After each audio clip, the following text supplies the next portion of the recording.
What is up, Nerd Nation? In today's video, we're going to continue the trend of doing something just a little different. We're going to open magic. And I have no idea what I'm doing, but I've seen a couple of cards and they look really cool. So roll the intro, let's get into it.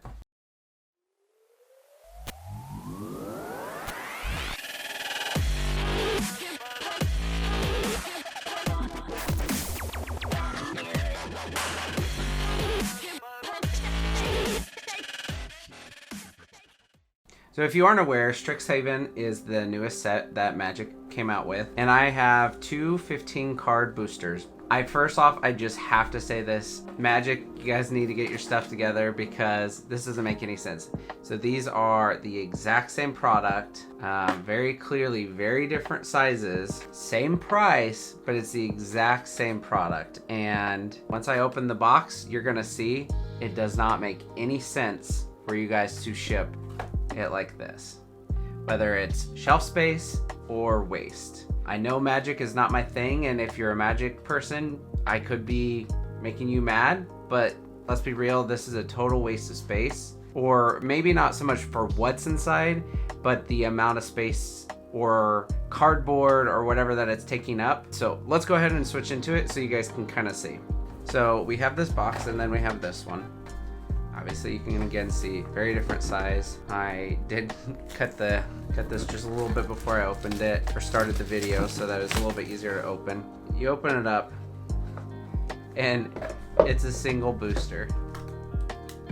This is it. This is the entire box. Why? It makes absolutely no sense. As a designer, as someone that used to love designing products or packaging, this looks awesome, but it makes no sense. It takes up a fourth of the inside very tightly. Granted, you could probably fit 1, 2, 3, and then 4 of each. So you could probably fit 12 of these boosters in here, the size of this box. I think you guys could do a little bit better because I will show you. Also, I don't really like how you're supposed to open the collector boosters from the bottom. If you open from the top, you can't actually get the booster. Exact same thing.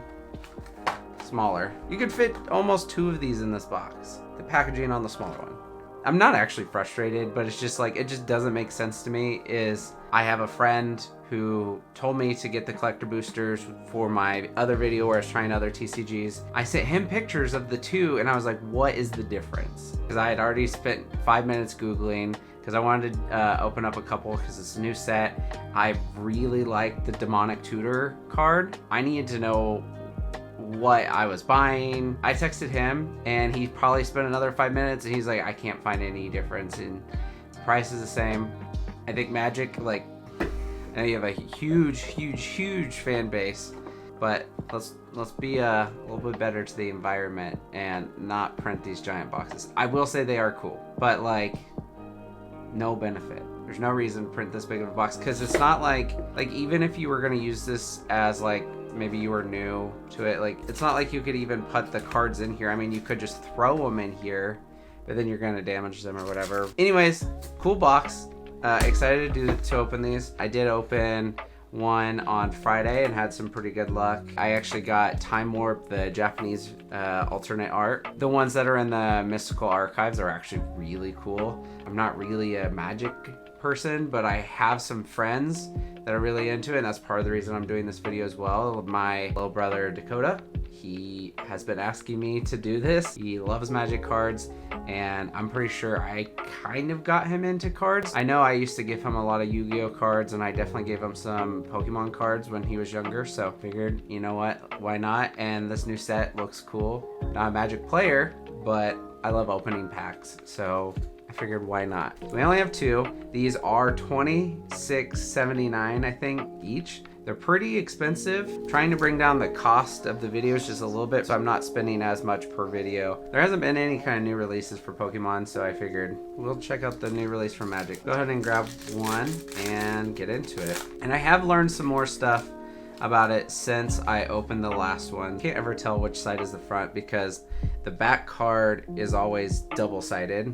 So you have to kind of flip, but I think if you look at it, so it's a token, I believe tokens are always in the back. Could be wrong. I had a friend kind of explain some of the differences and like whatever the different things are since I last opened. We will start with this. So we have first day of class, a common. So that's the other thing is like Digimon does this as well. It starts with common, uncommon, rares, and then I don't know the order after that. So we have Augur, Battle Seer. That's cool. I really like the emblem done here. The art is very nice. Star Pupil, Letter of Acceptance, Spine Karak, probably Karak, Divide by Zero, uncommon, Fracture, uncommon, Environmental Sciences, Strict Proctor, Angel of Ruin. So this is an extended art card. Learned that from the last one. And that was a rare. Venerable Warsinger, rare. Ooh, very cool. So we have Claim of the Firstborn. It's an uncommon. It's got this kind of gold foil on it. It's really nice. We have a Compulsive Research. I had to research what it was. The Japanese cards, I have no idea how to find out what it is except for the card number, and I actually basically found it by just looking at the different pictures on TCG Player. This is worth about $1 to $2.20 range. I know some of the alternate arts are the like valuable ones, so that's why I was curious. We have Sorcery for our holo. It's an uncommon. We have a extended art Hall of Oracles rare. It's a holo as well. We have an Elemental Inkling, and that is our token. I don't think we did very good on that pack, but that's okay.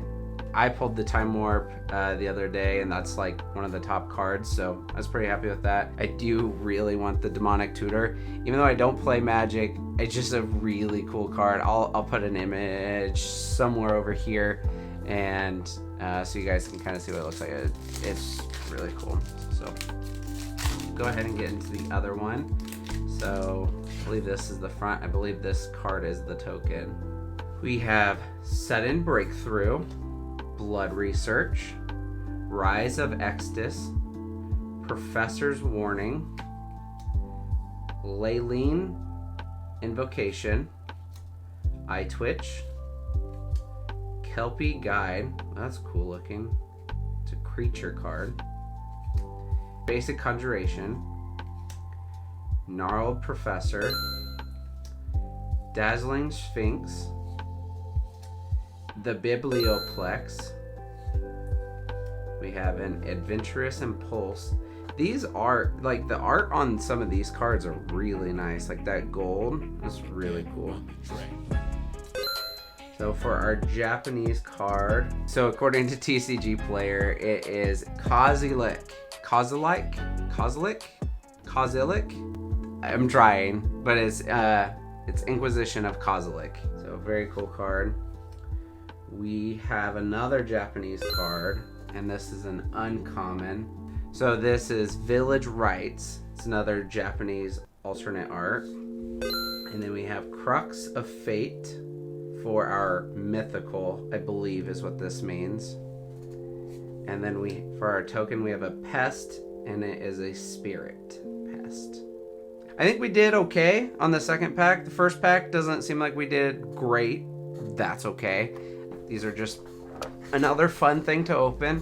I'm learning a little bit more about Magic, which is not necessarily a bad thing. I think some of these alternate arts are pretty cool. I don't know how often I'm going to be opening Magic on the channel, but these just came out and I figured why not. The good thing is right now Magic's not being completely ripped off the shelf, so it's a little bit easier for me to get that, unlike Digimon, which is impossible to even find, and then Pokemon just is gone immediately. So figure why not. There's some cool cards in here, and we'll see what else we can find.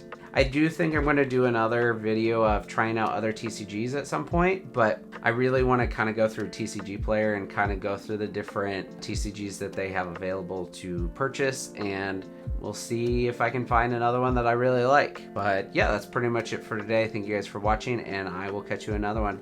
Bye.